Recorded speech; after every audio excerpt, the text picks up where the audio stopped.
This is a continuation of the lesson of class 8 for the subject of biology, topic types of joint and muscles, which is covered in chapter 12, skeleton, movement and locomotion, starting on page number 117 of your textbook titled Concise Biology, Salina Publications, and is being submitted to you on 21st of December 2020. Now let us talk about the muscles. Muscles cover the skeletal framework and give shape to the body parts.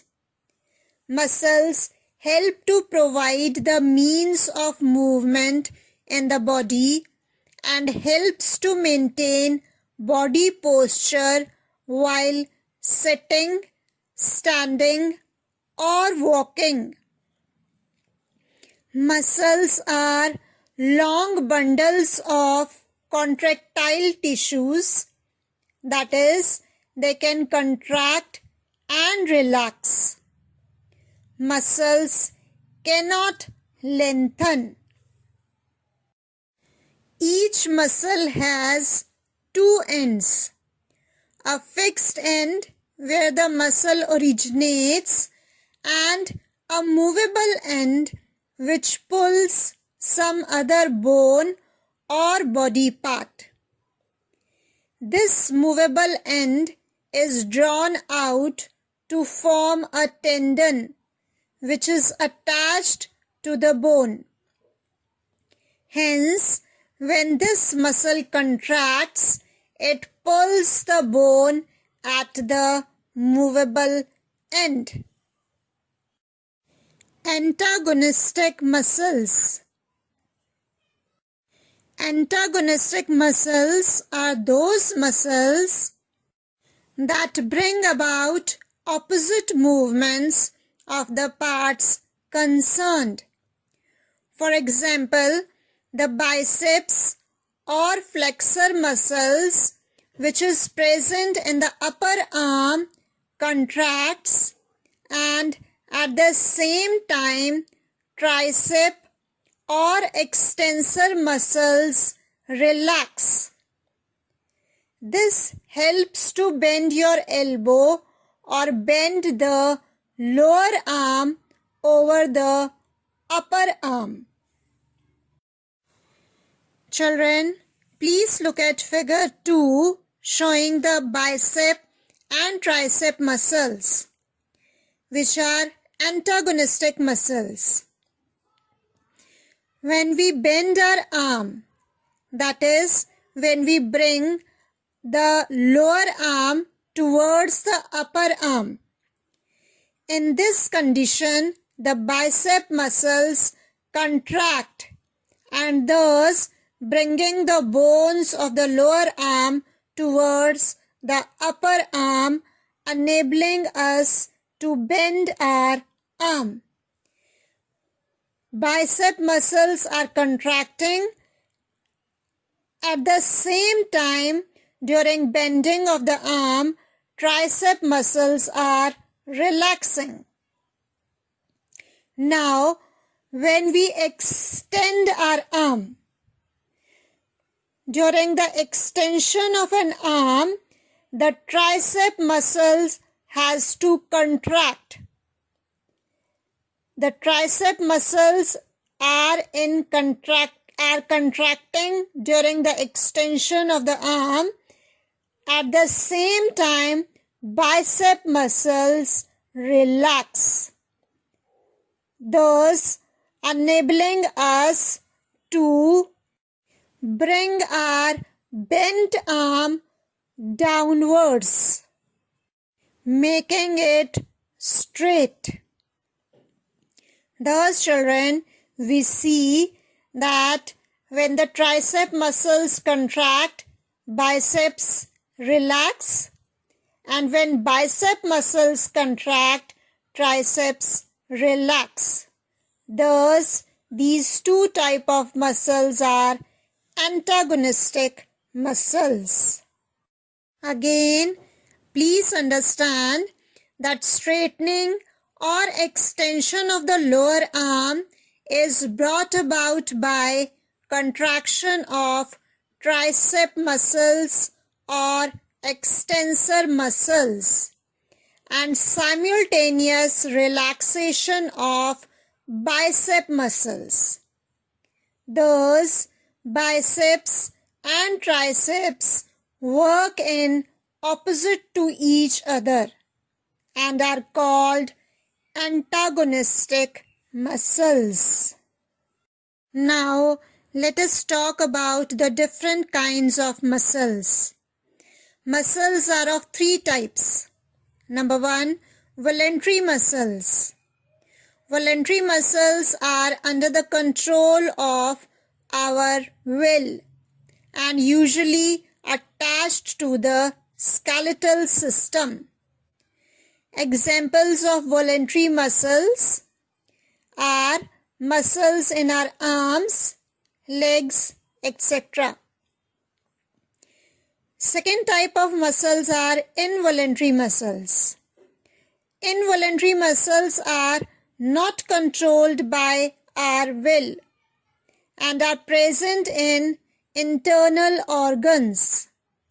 Examples of involuntary muscles: muscles of gut, that is esophagus, stomach muscles, muscles in the intestine are all examples of involuntary muscles. Cardiac muscles. Cardiac muscles are present in the heart. They work throughout life without tiring.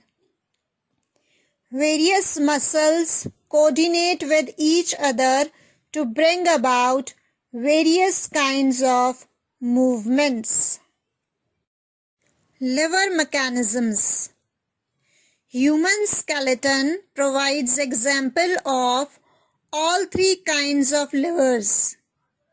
Movement of different body parts are made easier due to liver-like actions provided by specific positioning of bones in the skeleton. First order liver. First order liver, where fulcrum is present in the center. Extension of arm, that is straightening of an arm after bending, is an example of first order liver. Here, elbow is the fulcrum, load is the lower arm, and effort is provided by tricep. Children, you may see figure 3 showing the first class liver, which is depicted by extension of an arm. You can see that elbow is acting as the fulcrum.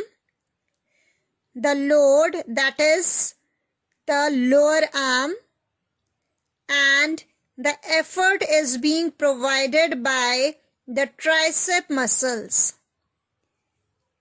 During an extension of an arm, the tricep muscles contract, that is, they provide the power or they work pulling the forearm down.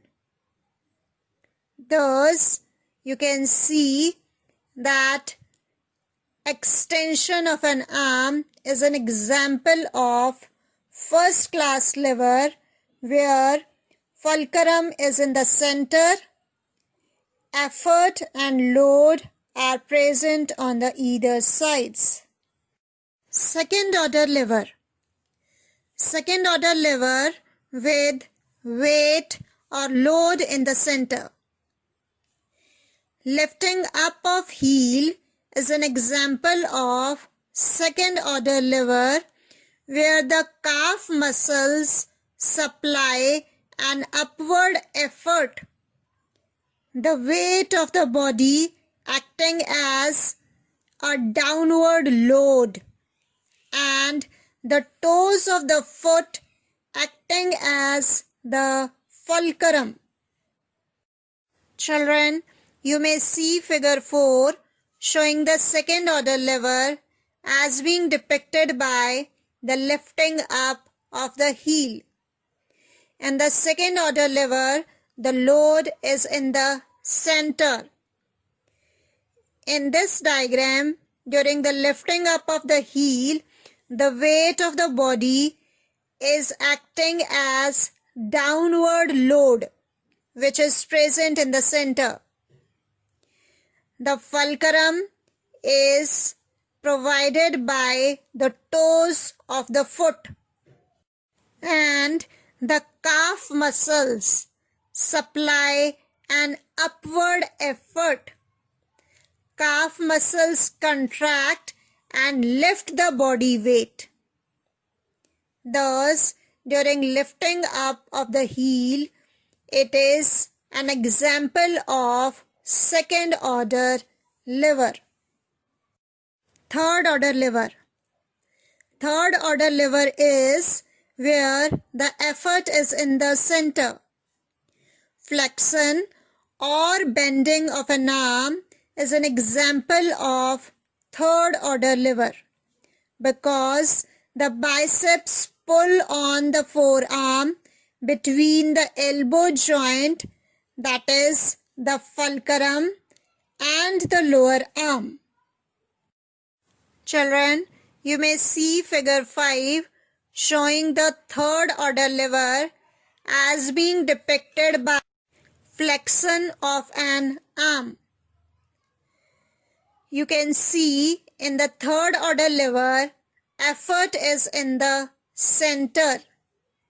Now, in the diagram you can see during flexion or bending of an arm, the bicep muscles contract. Now children, biceps pulls on the forearm between the elbow joint, that is acting as a fulcrum, and the lower arm. Thus, contraction of the biceps pull the forearm upward. Hence children, the fulcrum, which is provided by the elbow, is on the one side. Load, that is the forearm and the hand, are on another side, whereas the effort, that is the bicep muscles, which are attached to the lower arm, are present in the center. So bicep muscle, which is providing the effort, is present in the center, making it an example of third order lever. This finishes with the chapter 12, children. Kindly go through the chapter as discussed in the notes carefully, and with reference to the detailed explanation, you are required to answer the following home assignment questions in your notebooks. Home assignment questions are as follows. Question number 1. Answer the following review questions given at the end of the chapter. C. Short answer type. Question number 2, 4 and 5. D. Long answer type. Question number 2 and 3. Question number 2 is, draw a well-labeled diagram of synovial joint. Thank you, children.